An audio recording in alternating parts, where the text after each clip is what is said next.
Hi అండి, నమస్తే. Welcome to our channel easy kitchen tips. ఈరోజు మన టిప్స్ అయితే చాలా యూస్ఫుల్ టిప్స్ అండి. టిప్స్ నచ్చితే తప్పకుండా లైక్ వేయండి, మర్చిపోద్దు. వీడియో చూసిన తర్వాత ఏంటంటే మనం సంవత్సరం అంతా నిలవ ఉండేటట్టు మనం రైస్లోకి తినడానికి అలాగా ఇలా వడియాలు కానీ లేదంటే ఊరమిరపకాయలు ఇలాంటివి చేసుకుంటాం కదా, పెరుగు మిర్చి అవి చేసుకుంటాం కదా, ఆ టిప్స్ నేను షేర్ చేస్తున్నాను. ఇక్కడ మనకి పెరుగు మిర్చి చేయడానికి ఫస్ట్ టైం చేసేవాళ్ళు కూడా చాలా పర్ఫెక్ట్గా చేసుకునేటట్టు టిప్స్ అనమాట.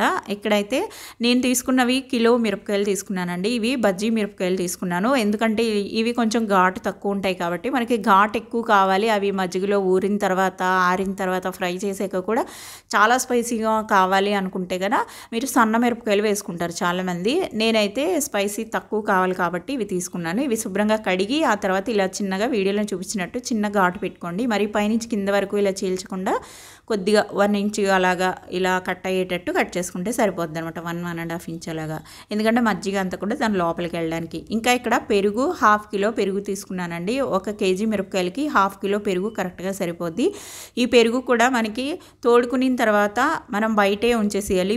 ఫ్రిడ్జ్లో పెట్టుకుంటే ఒక 7-8 గంటలు బయటే ఉంచితే చక్కగా అది పూర్తిగా పులవాలన్నమాట. పులిసిన పెరుగు అయితే మీకు మిర్చి చాలా టేస్టీగా వస్తాయి. ఇలా ఇది మిక్సీలో ఎందుకు వేసానంటే పెరుగు మనకి క్రీమీగా రావడానికి ఇందులోకి వేసానమాట, చక్కగా స్మూత్గా ఉండడానికి. అప్పుడే మనకి మిర్చి లోపలికి కూడా మనకి బాగా వెళ్ళి బాగా ఊరుతాయి అనమాట. మామూలుగా మజ్జిగ కవ్వంతో చేసుకోవచ్చు, కాకపోతే చిన్న చిన్న ముక్కల్లాగా అలా ఉంటాయి కదా, అలా ఉండకుండా. తర్వాత దీంట్లోకి ఒక 3 గ్లాసెస్ వరకు వాటర్ వేసుకోవాలి. మనకి మరీ ఉంది కదా అని ఎక్కువ పెరుగులో మాత్రమే ముంచేసి పెట్టామంటే పెచ్చుల్లాగా పెరుగు అంతా ఊడిపోయి మిర్చి ఆరినప్పుడు మనకి టేస్ట్ తెలీదు. బాగా పట్టుకోవాలి, ఊరాలి అని అంటే ఇలా వాటర్ కూడా యాడ్ చేసుకోవాలి. 3 గ్లాసెస్ వరకు వాటర్ యాడ్ చేసి తర్వాత సాల్ట్ వేసుకోవాలి. సాల్ట్ సరిపడా వేసుకోకుండా కొంచెం ఎక్కువ వేసుకోవాలన్నమాట. ఉప్పగా బాగా కసంగా ఉండాలి, అప్పుడే మనకి మిర్చికి కరెక్ట్గా సరిపోతుంది అనమాట. అయితే ఒకసారి చెక్ చేసుకుని సాల్ట్ కావాల్సినంత వేసుకోండి. నేను కిలో మిరపకాయలకి 1/2 కిలో పెరుగుకి 4 టీ స్పూన్స్ వరకు సాల్ట్ పట్టింది. నెక్స్ట్ 3 నిమ్మకాయలు పిండుకోవాలి. నిమ్మకాయలు వేసుకోవడం వల్ల మిర్చి టేస్ట్ బాగుంటుంది, అలాగే కలర్ కూడా బాగా వస్తాయి అన్నమాట. పులుపు మనకి పుల్లని పెరుగైనా పులుపు సరిపోదు కాబట్టి 3 నిమ్మకాయలు వేసుకోవాలి. తర్వాత ఒక చిటికెడు పసుపు, సంవత్సరం అంతా నిల్వ ఉండాలి కాబట్టి చిటికెడు పసుపు వేస్తున్నాను. చాలామంది వేసుకోరు, ఆప్షనల్ అది. తర్వాత వెన్న చూడండి ఎలా వస్తుందో. ఇలా వెన్నున్న పెరుగు తీసుకున్నాం అనుకోండి మనకి చాలా టేస్టీగా ఉంటాయి అనమాట. అదంతా మిర్చికి పట్టుకుని ఫ్రై చేసినప్పుడు చాలా టేస్టీగా ఉంటాయి. ఇంకా ఇవన్నీ బాగా కలుపుకున్న తర్వాత దీంట్లోకి మజ్జిగలోకి మనం రెడీ చేసి పెట్టుకున్నాం కదా, చిన్న ఘాట్లు పెట్టుకున్నాం మిర్చి అన్నీ కూడా ఆ గిన్నెలోకి వేసేసి ఇలా శుభ్రంగా ఒకసారి గరిటెతో కలపండి. మొత్తం ఆ పెరుగు అంతా కూడా దాని లోపల వరకు వెళ్ళేటట్టు మిర్చీలకి కట్ చేసుకున్న వాటికి వెళ్ళేటట్టు ఒకసారి నెమ్మదిగా కలపండి, విరిగిపోకుండా. అయితే ఇవి మనం ఇలా ఎంత నొక్కినా కూడా పైకి మజ్జిగలోకి పైకి వస్తున్నాయి కదా తేలుతున్నట్టు. ఇలా తేలితే మనకు కరెక్ట్గా ఊరవు కాబట్టి పైన ఏదైనా చిన్న గిన్నెలోకి ఒక 1/2 గ్లాస్ అలాగా చాలు. 1 కప్పు వాటర్ అనుకోండి, చిన్న కప్తో టీ కప్తో 1 కప్పు వాటర్ పోసి ఇలా ఒక గిన్నె కానీ ప్లేట్ కానీ అవి జస్ట్ కిందకి మజ్జిగలో ఊరటానికి వీలుగా ఫస్ట్ డే మాత్రమే ఇలా చేయాలి.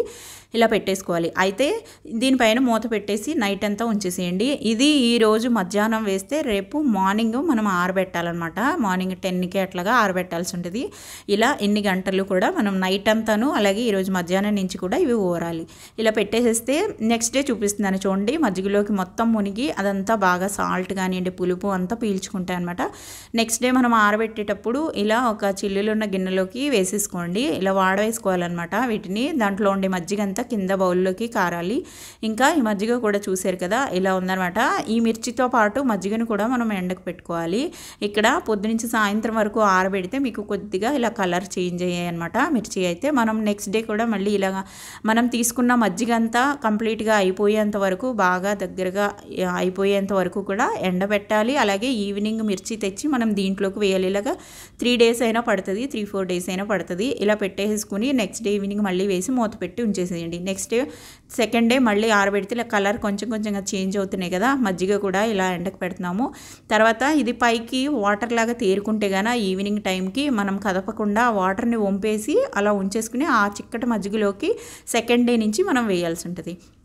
ఇంకా పూర్తిగా ఇలా ఆరిన తర్వాత చక్కగా ఇలా గలగల అంటూ సౌండ్ వచ్చేటట్టు పూర్తిగా క్రిస్పీగా ఆరిపోవాలి. వీటిని మనం ఫ్రై చేయడం కూడా చూపిస్తున్నాను. ఇలా బాగా నూనె వేడయ్యాక దాంట్లోకి వేసుకుని చేసుకుంటే మనకి పప్పన్నంలోకి, రసమన్నంలోకి, పెరుగన్నంలోకి కూడా చాలా చాలా టేస్టీగా ఉంటాయండి. ఇలా చిన్న చిన్న టిప్స్ ఫాలో అవుతూ చేస్తే పెరుగు మిర్చి ఎప్పుడు చేసినా పర్ఫెక్ట్గా వస్తాయి. ఇలాగ ట్రై చేసి చూడండి. కాకపోతే స్పైసీగా కావాలనుకుంటే సన్న మిరపకాయలు వేసుకోవాలి. స్పైసీ తక్కువ అనుకుంటే ఇలా పెద్ద మిరపకాయలు వేసుకోండి. వీడియో వస్తే లైక్ చేయండి. Thank you.